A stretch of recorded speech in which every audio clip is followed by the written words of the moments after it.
Hello my lovelies, I hope you're all well. Today I'm here with BaByliss and I'll be doing a new hair tutorial for you inspired by Lauren Conrad from the Hills using the new BaByliss waving wand. And joining me today to give her tips and tricks on how to achieve this style is celebrity hairdresser Beverly C. Thank you so much for coming. It's great to be here with you actually today, and I'm really excited to talk about the waving wand. And I know that you've used the curling wand, and I know some of your viewers have used that. And the waving wand is actually based on that product, no lever on it. And the difference is that you've got a sort of an oval shaped barrel here, and that's what gives you that really beautiful deep crested wave. Now we're going to recreate the Lauren look, so I just want to show you a little bit of how to use this. I'm going to do your first section for you, and the idea of her particular look, and if you look at almost all of her shots, all the waves are sort of towards the ends of the hair. They're not really curly up at the top. It's mid-length and ends, and this is where we're going to concentrate. So you hold it in a downward position towards the shoulder whenever you're working with it, and literally just wrap it round like this. Now, to create that Lauren look, you don't need to curl the ends of the hair. You can leave the ends of the hair quite straight. And you just hold that, just heat through the hair, because we're taking quite a big section here. And then you let it go, and you've got this beautiful, soft, deep crested wave formation through the hair. So I suggest that when we work this, you just take long, narrow sections if you want to have a go yourself. Great. So you take that long, narrow section to start with. And I think this is the beauty of this particular look to create her feel, is that the sectioning pattern is quite big. Now, because you have a big section, you also get quite a big sort of deep wave with the hair. And it's great because you're holding it quite straight up here, which is fabulous. Yeah, it's always nice to take big sections because it just makes the time go by so much faster and you can get it done really quickly. Oh, absolutely. And I think if you can see that, you know, two quite large sections, you've got beautiful really wave in there. And then you literally just continue working like that all the way through to the back. So you'd recommend bringing it forward rather than going backwards, because I know with a conical wave I often do away from the face at the front and then go towards at the back, or alternate sections. Well, with the waver you can do either way. If you're going to work with it in a forward direction and you want to get a nice wave formation that sort of matches all the way through, you keep winding it towards the face.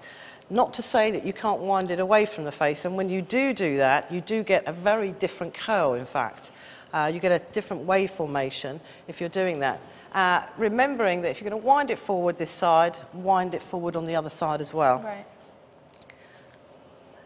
And how hot would you recommend to have the wand?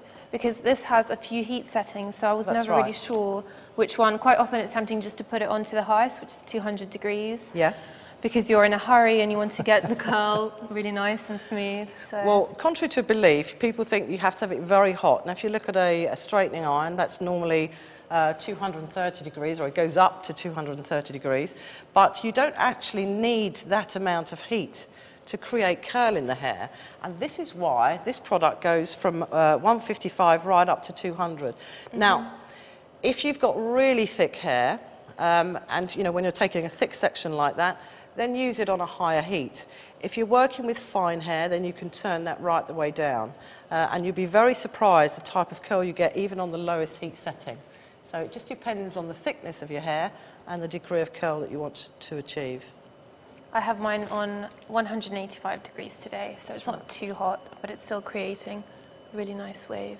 That's lovely. You've done very well. You're very good at this.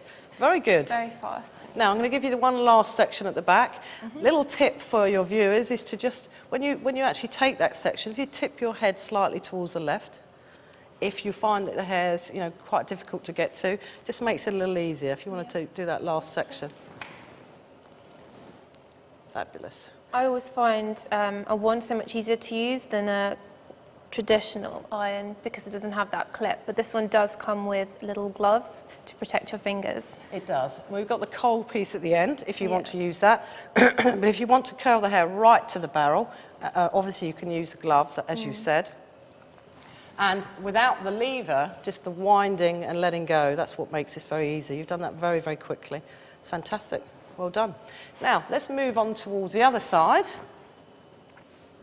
And again, you're going to take that first section, it's literally a vertical section, remembering that you're going to wind this forward like you did on the other side, so you get the same type of movement. So if you want to have a go with that. Getting the direction right. Keeping it low. And then just leaving the end out as well. That's it, exactly right. Because, you know, this Lauren Conrad look is not ultra curly. I know you use this particular waving wand from the root, haven't you? Yeah, I've used it before and it created so much more volume, but it was really curly, not kind of a relaxed wave like this is. Yes. So it's really nice you can get two different looks from the same product. Absolutely. And again, just nice big sections. Now, I think what's interesting, people think, well, you know, how do you prepare the hair to wave it? You know, obviously your hair should be dry. You don't want to be waving your hair lots of from steam wet. coming out. So the hair has to be dry. You know, ideally it should be clean and you've just dried it through, etc. But if you've gone to work with straight hair and you've come home, you want to get that look, which takes minutes to achieve, as you can see, you're doing it so well here, then obviously you can just do it straight from there. So you come home with straight hair, wave it through with the waving wand, and off you go. Well done. Almost done here. That looks fantastic. Very, very good. And you can see what a lovely curl that creates. And I think one of the interesting things is, do remember, the larger the section, the larger the wave formation, the smaller the section, the tighter the wave formation is going to be. And sometimes you can jumble it up, some forward, some back. Yeah. And that also gives you a totally different effect. So you're not going to just get one look from this.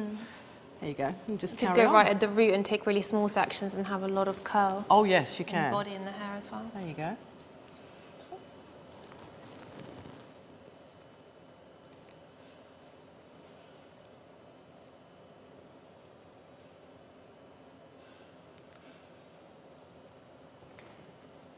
Fantastic. So quick, just a few seconds. It does, yeah. I'll let you continue to finish the back.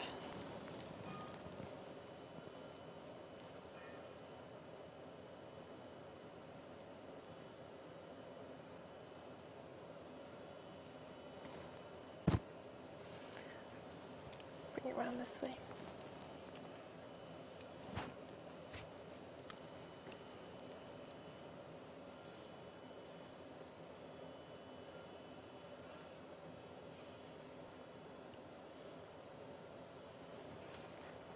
Coming on to the last section now. It only took a few minutes, it was very quick. It's very, very quick. And I think one of the things about this particular look, it is very easy to achieve and something you can literally do in 10 minutes on yourself. And you've got quite long hair, haven't you? You know, you did that really well. And you can see that beautiful wave in the mirror here. And that looks fantastic.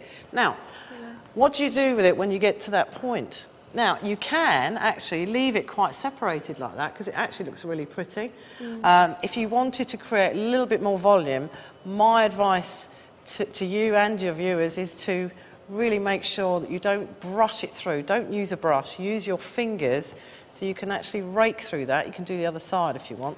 You rake through it, and all it does, it separates it just a little bit more and makes it a little bit more jumbled all the way through, which looks fantastic. It's really natural as well. It's quite nice for like a festival or something. Doesn't look too done. Even a wedding, I think. Oh, absolutely. Quite summery and... It is. And Glastonbury's coming up as well. Yeah. Now, one of the looks that she does have, among her thousands of pictures there are of her, is she often plaits the front of her hair. It's like a little braid. And I don't know if you want to have a go at that, do you? Definitely. You want to have a go? I'll get the section ready for you now, because you've got a small piece of hair here that's slightly shorter. It doesn't have to be, it can be on long hair as well. But if we take that, and I'm sure you're brilliant at this as well. You want to take your sections there and have a little plait there. And what it does do is it gives a little bit of a different dimension to the whole look, makes it look almost slightly accessorised in a way as well, which looks fantastic. It's quite good in the summer if you have a fringe or you're growing out a fringe. It's quite a good way of getting it to stay back instead of being in your face. Oh, absolutely, absolutely. Now, the secret with this is you take it to there. Now, you can leave it obviously on the surface if you wish, like that, or you can tuck it underneath. So if you just hold that for me, and what you do is you literally take the hair from the underneath. Just turn you around a second. And you bring that underneath the hair, and then you grip it in. Now, when you're going to grip it in, use quite a strong grip, and when you grip it, cross them over. So one goes one way, and then one goes the other, like that. And then bring that hair back over the top, so it hides everything. And then you can pull it slightly looser by pulling it down. Let's have a quick look in the mirror together. That's it, that looks fantastic. And obviously when you're doing that, you can either do that both sides or you can do that just on the one side and make sure you've got a sort of parting in the right place. Yeah. Now also, you can take that and use a little bit of serum through the hair if you wish. That really gives that nice glossy feeling. But one other tip that I want to give to any of your viewers with fine hair, if you're using the waving wand or the curling wand, one of the things you can do is to lightly spray your hair with a very light hairspray before you start to work with it. And that really helps for that hair type to stay in, because that often drops the curl really well. So you need to just use a little bit of hairspray to do that. But you've done really well, really quick. It's very easy. Very easy to do. It's fantastic.